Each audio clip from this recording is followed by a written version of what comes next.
인간을 비롯한 모든 생명체는 수명을 가지고 있습니다. 타고난 수명을 끝까지 살아가는 경우도 있지만 다양한 이유로 본래의 수명보다 짧게 살 수도 있습니다. 생명뿐 아니라 인간이 만든 물건들도 시기의 문제이지 일정한 기간이 지나면 낡거나 고장나서 더 이상 사용하지 못하고 버려지는 운명을 맞이합니다. 일반적인 제품은 새로 사면 그만이겠지만 무기체계, 그것도 대당 가격이 최소 수십억 원 이상인 전차, 자주포, 함정, 항공기 등이라면 문제가 달라집니다. 정해진 예산의 범위도 있고 군에서 요구하는 전력의 기준도 있기 때문에 사고 등으로 완전히 파손되는 것이 아니라면 유지와 보수, 정비를 통해 최대한 오랫동안 제 임무를 수행하며 운용할 수 있게 만드는 것이 매우 중요합니다. 아무리 설계와 제조에 완성도가 높은 무기체계라 하더라도 정비가 제대로 이루어지지 않으면 사용기한을 다 채우지도 못하고 잦은 고장이 발생해 전력에 차질이 발생하거나 귀중한 인명이 희생당하는 경우도 생길 수 있습니다. 가장 대표적인 사례가 인도네시아에 수출한 T-50인데요. 인도네시아가 도입해 운용하던 T-50은 추락 등 몇 번의 사고를 일으켰는데 사고의 원인은 모두 인도네시아 공군의 정비 불량인 것으로 알려졌습니다. 이와 반대로 대한민국은 해외에서 무기를 한번 도입하면 마르고 닳도록 운용을 하는 경우가 많아서 수명 주기를 넘긴 노후 장비를 왜 빨리 교체하지 않느냐는 질타도 받았습니다. 하지만 다르게 생각하면 한국의 정비 기술이 그만큼 뛰어나다는 이야기이기도 합니다. 그래서 준비했습니다. 오늘은 우리군 무기체계의 원활한 운용과 유지를 위해 반드시 필요한 창정비에 대해 알아보겠습니다. 지금 보시는 영상이 마음에 드셨다면 지인들의 카톡으로 공유해주세요. 여러분의 구독과 좋아요는 꺼리튜브 영상 제작에 많은 힘이 됩니다. 창정비는 군사장비와 무기 시스템의 유지보수 및 수리 작업으로 군의 무기체계 성능을 유지하기 위한 필수적인 과정입니다. 창정비 작업은 장비의 정상적인 작동을 보장하고 장기간 사용으로 인한 마모나 손상을 예방하며 최신 기술로 업그레이드를 포함하는 경우도 있습니다. 창정비의 핵심적인 목적으로는 우선 군의 전투준비 상태 유지를 꼽을 수 있습니다. 군사장비의 효과적인 유지보수와 수리를 통해 각종 장비와 시스템이 언제든지 최적의 상태에서 작동할 수 있도록 보장합니다. 또한 무기의 성능 저하를 방지하여 수명을 연장함으로써 교체 비용을 절감합니다. 그리고 장비의 가용성을 높이고 운용 중단 시간을 최소화하여 무기체계의 전체적인 운용 효율성을 향상시키는 데 기여합니다. 군에서 운용하는 무기를 비롯한 장비는 모두 정비를 거치게 되는데요. 크게 부대정비, 야전정비, 창정비 이렇게 세 가지로 구분할 수 있습니다. 부대정비가 간단한 부속품을 교체하는 수준이라면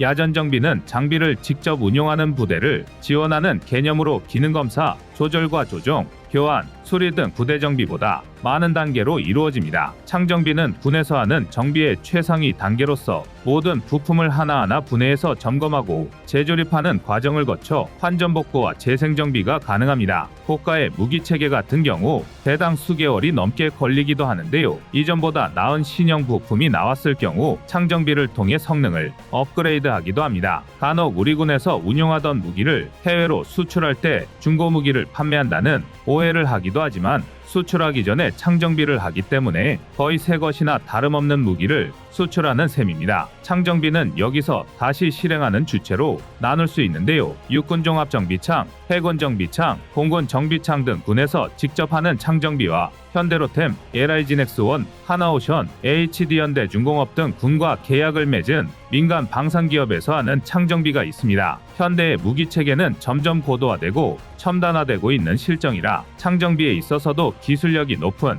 방산기업의 비중이 점차 높아지고 있습니다. 방산기업들은 군과 계약을 통한 창정비 사업을 하기도 하지만 자체적으로 MRO 사업을 진행하기도 합니다. MRO는 무기체계의 정비, 수리, 분해 조립을 의미하며 무기체계를 효과적으로 운용하고 지속적으로 관리하기 위해 필수적인 요소입니다. 쉽게 말해서 애프터 서비스라고 할 수 있는데요. MRO의 목적은 무기체계의 성능을 최적 상태로 유지하고 장기적으로 사용할 수 있도록 보장하는 것입니다. 이를 위해 무기 도입국들은 주기적인 성능 개량, 수리 및 정비, 전문 인력 양성 및 교육 등을 시행해야 합니다. 여기서 창정비와 MRO의 차이점에 대해 궁금해하시는 분도 계실 것 같습니다. 사실 창정비와 MRO는 거의 비슷한 개념이긴 하지만 약간의 차이가 있습니다. 창정비가 주로 국방 분야의 군사 장비와 무기 시스템에 중점을 두고 있다면 MRO는 국방 및 항공기, 선박, 중장비 등 민간 분야의 다양한 장비와 시스템에 적용되는 보다 넓은 범위의 개념입니다. 무기체계의 보수와 유지, 정비라는 측면에서는 창정비와 MRO가 거의 같다고 볼 수 있는데요. MRO가 구체적인 작업 프로세스나 장비의 세부적인 수리와 점검에 더 큰 비중을 둔다는 점에서 약간의 차이가 발생합니다. 최근 몇 년 사이 대한민국 방산기업들의 무기체계 수출이 과거와는 비교도 안 되게 늘어나면서 MRO 시장도 엄청난 활기를 띠고 있습니다. 무기를 판매하면 그것으로 모든 거래가 끝나는 것이 아니라 오히려 그때부터 진짜 이익이 발생한다는 말이 있을 정도인데요. 무기 시스템은 대체로 고가이며 장기간 사용되기 때문에 이러한 무기들은 구매 후에도 지속적인 유지보수가 필요합니다. 따라서 방산기업들은 무기를 수출한 해외의 MRO 관련 사업소를 개소하거나 현지 기업과 협업을 통해 이러한 서비스를 제공함으로써 지속적인 수익을 창출할 수 있습니다. 방산업계에 따르면 글로벌 MRO 사업의 비중은 전체 무기 시장 규모 대비 약 60에서 70%에 육박할 것으로 전망되며, 이는 세계 무기 수출 시장에서 오히려 MRO가 가장 큰 규모의 시장임을 의미합니다. 무기를 도입한 국가가 장비를 잘 관리하고 오래 사용하려고 하면 할수록 MRO 사업의 수익성은 더욱 극대화됩니다. 한국의 방산 수출 측면에서도 MRO 사업은 중요한 요소로 작용합니다. 수출 이후 정비와 유지 보수를 통해 해당 무기 체계를 수출한 방산기업이 안정적인 수익을 창출할 수 있고, 이런 수익은 다시 연구개발로 이어져 대한민국 방산 역량 강화에도 이점으로 작용하게 됩니다. 다시 말해 MRO 사업이 무기 체계 수출 그 자체를 뛰어넘는 황금알을 낳는 거위가 될 수 있는 가능성이 크기 때문에 한국의 주요 방산기업들은 MRO에 주목하고 있습니다. 우선 카이는 폴란드와 FA50 48대 수출 계약 체결에 성공한 이후 유럽 진출을 위한 본격적인 시동을 걸었습니다. 폴란드의 방산기업 PGG 본사에서 W12KT, WGL2 등 현지 기업과 FA50 후속 지원 시스템 구축을 위한 MOU를 체결했는데요. FA50의 수명 주기가 통상 30년에서 40년이니 이 기간 동안 MRO 사업으로 지속적인 수익 창출이 가능합니다. 항공 MRO 시장 규모는 앞으로 점점 커져 약 160조 원에 이를 것이라는 전망이 나온 와중에 카이는 2018년에 국내 최초의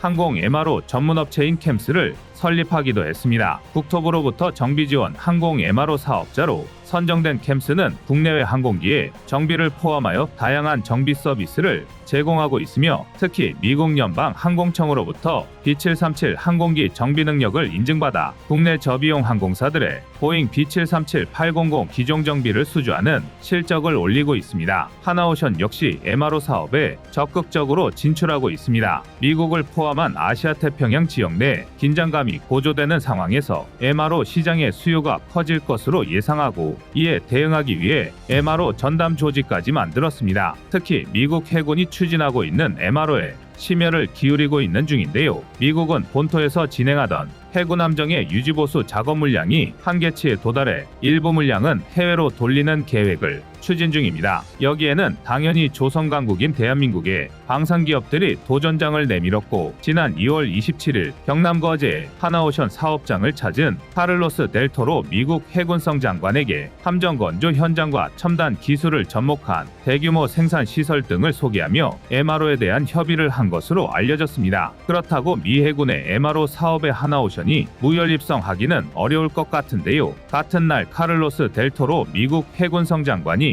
울산의 HD현대 중공업에도 방문해 건조 작업 막바지 중인 정조대왕함 등을 둘러보고 HD현대 중공업 관계자들과 MRO 협력 방안에 대해 논의했습니다. 함정이나 잠수함 등의 해상 무기 체계는 대당 가격이 다른 무기 체계와는 비교도 안 되게 천문학적인 높은 가격을 자랑하는데요. 우리 방산기업들이 MRO 사업을 수주해 실력을 입증한다면 차후 함정 수출에도 긍정적인 효과를 줄 것으로 기대됩니다. 육해공군의 정비창과 민간 방산기업을 통틀어 대한민국의 창정비 기술은 세계 최고 수준이라는 것은 우리 방산기업 두 곳이 미 해군 함정의 MRO 사업에 유력한 후보로 떠오르는 것만 봐도 충분히 알 수 있습니다. 그리고 수명 주기를 넘긴 노후 무기 체계까지 계속 운용할 수 있었던 것도 한국의 뛰어난 창정비 기술 수준 때문이었습니다. 얼마 전 전량 퇴역 결정이 내려진 공군의 F4를 마지막으로 정비한 곳은 대한항공인데요. 대한항공은 1988년부터 2022년까지 35년간 공군 F4 팬텀 전투기의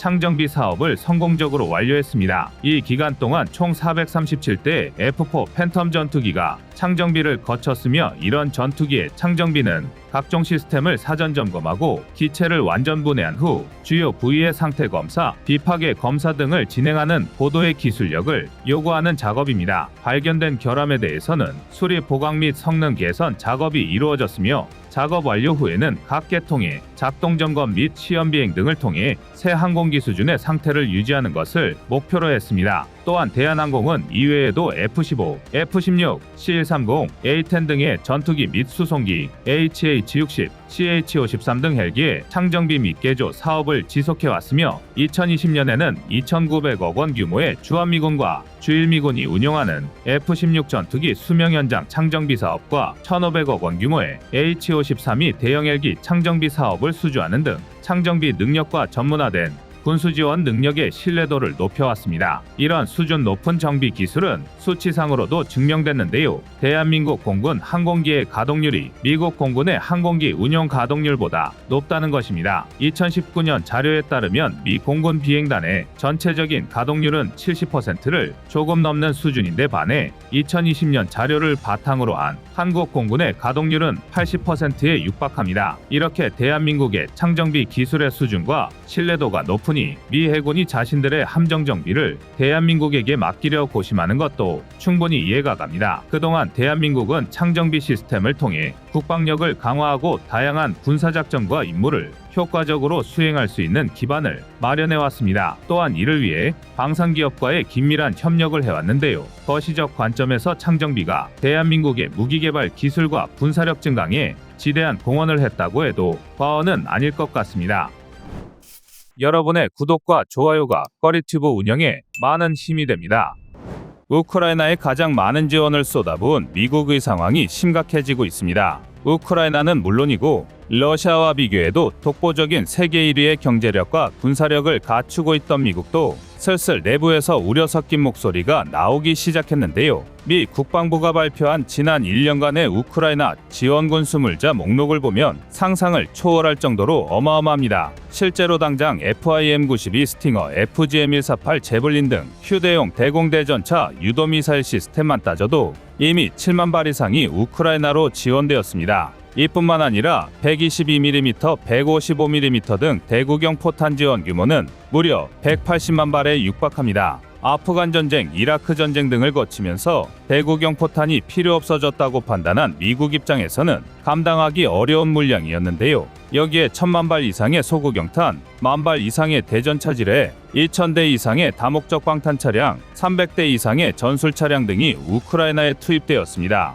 이를 금액으로 따지면 무려 300억 달러, 하나 약 40조 원에 달합니다. 2023년 대한민국 국방비 57조 원 중 전력 운영비가 대략 40조 원인데요. 단순 계산으로 새로운 무기체계를 도입하거나 개량 사업을 진행하지 않는다면 우리 군을 1년간 유지할 수 있는 금액입니다. 덕분에 우크라이나는 러시아를 상대로 대등한 싸움을 벌일 수 있지만, 바꿔 말하면 마치 블랙홀처럼 엄청난 규모의 물량을 소모한 것입니다. 전 세계에서 순위권 안에 있는 나라의 국방비를 때려박았으니 미국이라고 휘청이지 않을 재간이 없는데요. 그렇다고 우크라이나 전쟁이 소강 상태에 진입한 것도 아닙니다. 전선의 변화만 없을 뿐 여전히 우크라이나는 하루 약 6,000발의 포탄을 소모하고 있습니다. 이는 2022년 격전이 벌어졌을 때와 비슷한 수치인데요. 제 아무리 미국이라 하더라도 본토 이외의 곳에서 벌어진 장기 소모전은 부담으로 작용할 수밖에 없습니다. 실제로 미국의 권위 있는 싱크탱크들과 전문가들은 한 목소리로 미국이 심각한 군수품 부족 사태에 직면했다고 경고하고 있는데요. 일례로 미국 3대 싱크탱크 중 하나인 국제전략연구소 CSIS는 미국이 우크라이나에 지원해준 100만 발의 155mm 포탄 재고를 다시 채우기까지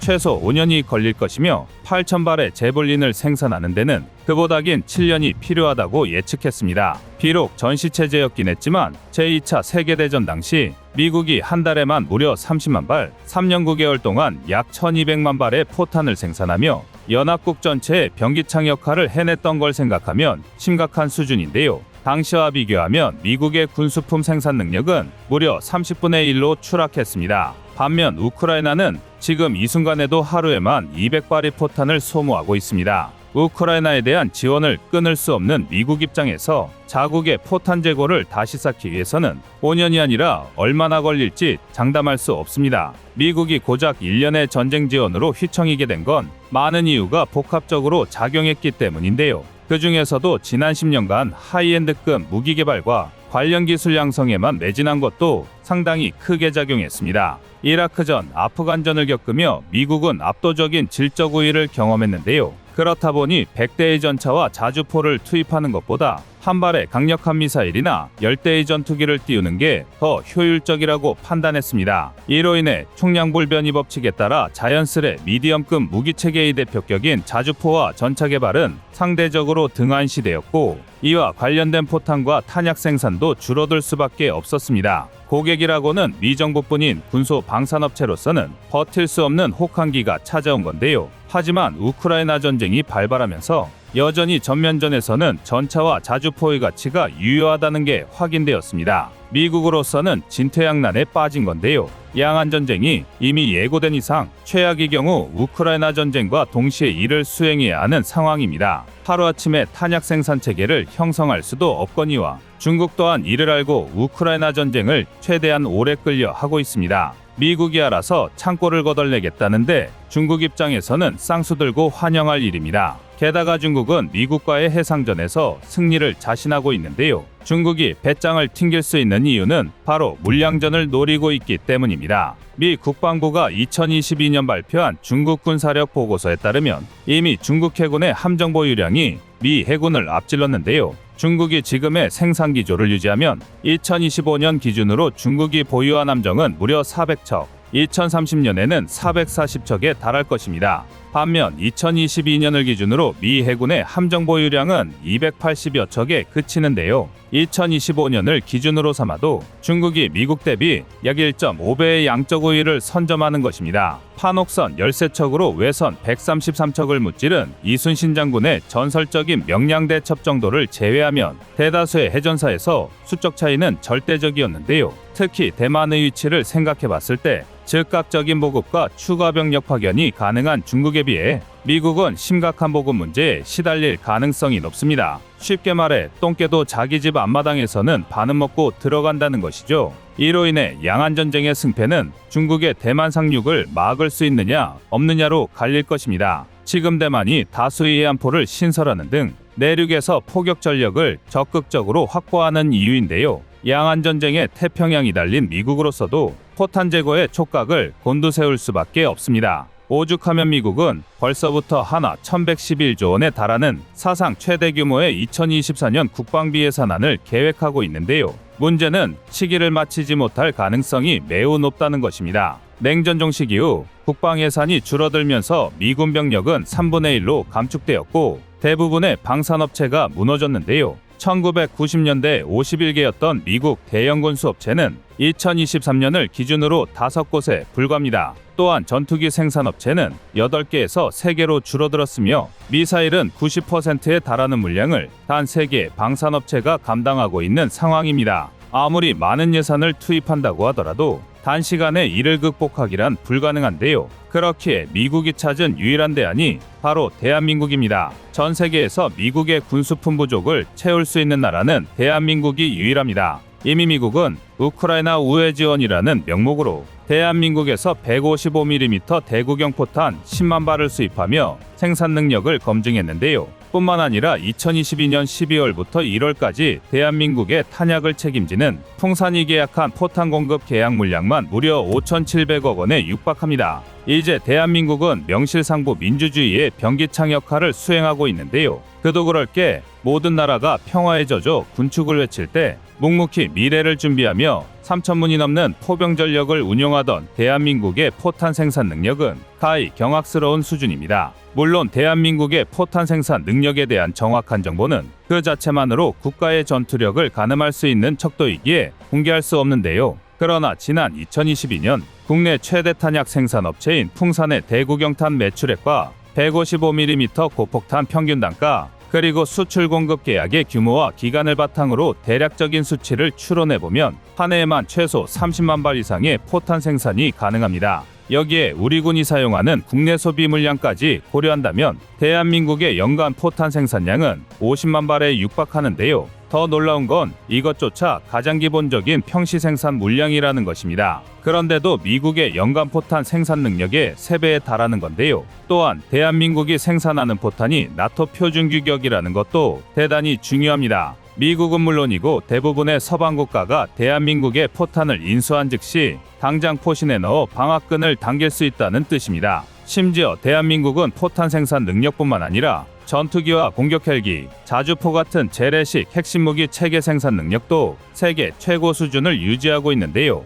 2023년 이후 인도의 정인 대한민국의 수출 무기 종류와 규모만 따져봐도 전투기 136대, 전차 990대, 장갑차 23대, 야포 1232문이 넘습니다. 이만한 물량이 하나의 국가에 집중된다면 아예 없던 군대를 새로 만들 정도인데요. 미국 입장에서는 군침이 줄줄 흐를 일입니다. 그리고 반대로 대한민국이 중국 편을 들게 된다면 그만큼 오싹할 일도 없는데요. 그리고 이처럼 미국과 유럽의 흥망성쇠를 대한민국이 결정하는 지경이 되자 미국 내부에서부터 대한민국과의 동맹을 더욱 강화해야 한다는 주장이 나오고 있습니다. 특히 급변하는 국제정세로 인해 자체 핵무장의 필요성이 강조되고 있는 만큼 헤리티지 재단, CSIS 등 주요 싱크탱크는 미국이 대한민국과 나토식 핵기획그룹 NPG를 신설해야 한다고 공식적으로 밝혔습니다. 나토식 핵그룹이란 핵무기를 개발하는 대신 미국의 핵무기를 자국 영토에 배치하고 운영에 참여할 수 있는 권한을 의미하는데요. 한마디로 미국에서 자신들의 핵무기를 제공해 줄 테니 자체 핵개발 대신 동반 운용하자는 것입니다. 그리고 미국의 전략무기가 배치된 만큼 양국의 동맹이 혈맹으로 공고해지는 정치적 이득까지 얻을 수 있을 텐데요. 미국에서 이런 파격적인 주장이 나온 가장 근본적인 이유는 중립외교를 선택한 대한민국을 보다 확실히 자신의 편으로 끌어들이기 위함입니다. 이는 중국도 별반 다르지 않습니다. 중국에게 대한민국은 내가 갖지 못하면 남에게도 줄 수 없는 나라인데요. 특히 중국 목덜미에 비수를 찔러 넣기에 딱 좋은 위치에 있는 대한민국은 몹시도 불편한 나라입니다. 문제는 미국이 당근이라면 중국이 채찍이라는 건데요. 새로운 신냉전의 시대에 이미 미중 갈등은 터지기 직전의 풍선이나 마찬가지입니다. 그리고 그 폭발의 여파가 국제정세에 얼마나 큰 영향을 미칠지는 뚜껑을 열기 전까지 아무도 알 수 없는데요. 하지만 대한민국의 선택은 어쩌면 이미 정해진 사실인지도 모릅니다. 다만 부디 앞으로 다가올 선택의 순간에서 대한민국이 오로지 대한민국을 위한 최선을 선택할 수 있길 바라겠습니다. 이상 꺼리튜브였습니다.